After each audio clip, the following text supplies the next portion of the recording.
আসসালামু আলাইকুম। আসেন আজকে একটু ফেসবুকের কিছু পীর বাবাদের সম্পর্কে কথা বলি।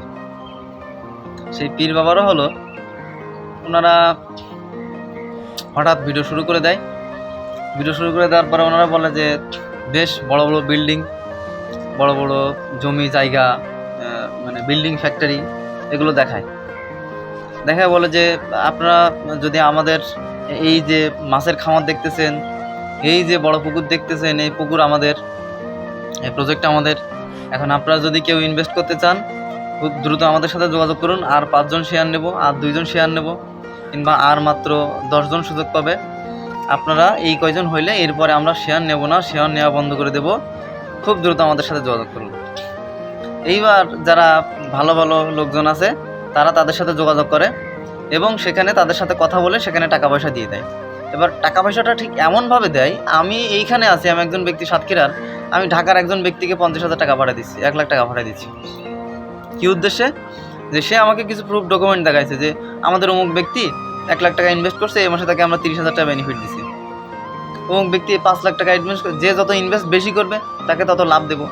এবং কিছু কিছু জায়গায় আমি দেখছি যে তারা লসের কথা বলেই না, তারা বলে যে আমাদের এখানে ইনভেস্ট করলে আপনার 100% লাভ, নিশ্চিত লাভ।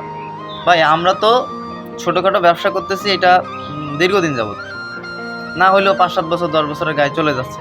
তো আমরা তো ব্যবসায় দেখছি যে লাভও আছে, লসও আছে। তো এই ইনভেস্টর পার্টিরা যারা এই যে ইনভেস্ট করার জন্য ফেসবুকে অ্যাড চালায়, তারা কিভাবে লাভের জন্য গ্যারান্টি দেয়, মানে পুরাটাই লাভ হবে কীভাবে গ্যারান্টি দেয়? তারপরে আপনারা যারা পাবলিক, তাদের এই অ্যাড দেখার পরে তাদেরকে যে টাকা দিয়ে তাদের সাথে শেয়ার হওয়ার চেষ্টা করেন কিংবা লাভ নিয়ে আসার চেষ্টা করেন, আপনারা তো বড় বলো।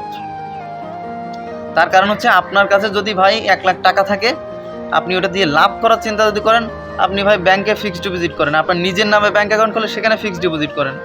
অথবা ভাই ব্যাংকে রাখতেও যদি আপনার ভয় হয় কিংবা আপনি যদি স্ক্যামের শিকার হবেন এরকম মনে করেন, আপনি ভাই ওখান থেকে ওই 2 লাখ টাকা দিয়ে একটা ছোটোখাটো ব্যবসা শুরু করে দেন। আপনি নিজে ব্যবসা করেন। আপনার যদি ব্যবসা করে টাকা ইনকাম করার চিন্তাই করেন, তাহলে আপনি নিজে ব্যবসা করেন। আপনাকে কেন আরেকজনের কাছে টাকা দিয়ে, আপনার নিজের টাকা আরেকজনের কাছে দিয়ে পরে যখন আপনি দেখেন যে সেখানে টাকা জমা দেওয়ার পরে সেখানে বেনিফিট দিচ্ছে না, যখন অ্যাড দিছিল তখন খুব ভালো করছিল কিংবা খুব ভালো কিছু রিভিউ দেখাইছিল, এখন আপনি টাকা ফেরত পাচ্ছেন না, তখন যে আপনি পুলিশের কাছে বিচার দেন কিংবা আপনি আইনের শাসন পাওয়ার জন্য যান কিংবা বিচার পাওয়ার জন্য যান, এটা তো আপনার দোষ ভাই।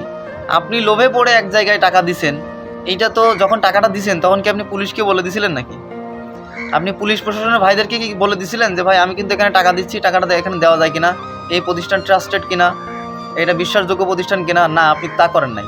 আপনি লোভে পড়ে যখনই আপনাকে এই অ্যাড আপনার সামনে আসছে যে বিশাল বড় প্রজেক্ট, এইখানে আপনি টাকা দিলেই আপনার লাভ, কোনো লস নেই, তখন আপনি লোভে পড়ে দিচ্ছেন। এটা সম্পূর্ণ কিছু কিছু মানুষের মানে লোভের বশবর্তী হয়ে এই সমস্ত জায়গায় আপনারা চলে যান।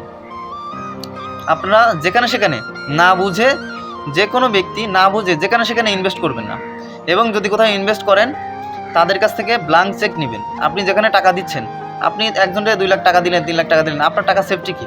আপনি তো তার ব্যাঙ্ক অ্যাকাউন্টে পাঠিয়ে দিয়ে আপনাকে পাঠিয়ে দিচ্ছে যে অমুক অমুক জায়গায় আপনি পেয়ে গেছেন। তা আপনি যার কাছে টাকা ইনভেস্ট করেন, আগে আপনি তার সম্পর্কে জানবেন, তার সেই জায়গায় পৌঁছাবেন, তার পুরো ডিটেলস নেবেন, সে কি করে, সে প্রতিষ্ঠান সেখানে কতদিন আছে, সেখানে টাকা দিলে আপনার ফেরত নেওয়ার কোনো অপশন আছে কিনা, আপনি ফেরত নিতে পারবেন কিনা, এরকম অনেক কিছু জানার পরে যে আপনি ইনভেস্ট করবেন। না হলে আপনি অনলাইনে অ্যাড দেখে যদি যে কোনো জায়গায় টাকা ইনভেস্ট করে ফেলেন, আপনি স্ক্যামের শিকার হবেন এবং এই টাকা আপনি ফেরত পাবেন না। এরকম অনেক প্রমাণ আছে। এই জন্য আপনারা খুব সতর্কতার সহিত সোশ্যাল মিডিয়ায় এই অ্যাডগুলো দেখার পরে আপনাদের টাকা ইনভেস্ট করার কথা চিন্তা করবেন এবং তারপরে আপনারা ভেবে চিন্তে ইনভেস্ট করবেন, না হলে আপনারা স্ক্যামের শিকার হবেন। তো এই ভিডিওটি যাদের সামনে গেছে, আপনারা যদি মনে করেন যে ভিডিওটা অন্য আরেকজনের উপকারে আসবে, তাহলে ভিডিওটা শেয়ার করতে পারেন, যাতে অন্য একজন মানুষ স্ক্যামের শিকার না হয়। আমরা প্রতিনিয়তই আমাদের কাছে, আমরা যেহেতু টেকনিক্যাল কাজ করি, প্রতিনিয়তই আমাদের শুভাকাঙ্ক্ষী কিংবা আমাদের পরিচিত জনেরা আমাদের কাছে এই ধরনের অভিযোগ নিয়ে আসে যে আমরা এই স্ক্যামের শিকার এই ব্যাপারে। তো সেই জায়গার থেকে আসলে আপনাদেরকে সতর্ক করা, এরকম ফেসবুকে কিংবা ইউটিউবে কোনো অ্যাড দেখেই আপনারা যে কোনো জায়গায় ইনভেস্ট করবেন না কিংবা যে কোনো জায়গায় টাকা পাঠাবেন না। যথেষ্ট যাচাই বাছাই এবং সেই প্রতিষ্ঠান ভিজিট করার পরে সেখানে আপনারা টাকা ইনভেস্ট করবেন, অন্যথায় টাকা ইনভেস্ট করবেন না। কেউ মনে করেন যে অন্য কারোর এরকম স্ক্যামের শিকার যাতে না হয়, সে কারণে চাইলে ভিডিওটা শেয়ার করতে পারেন।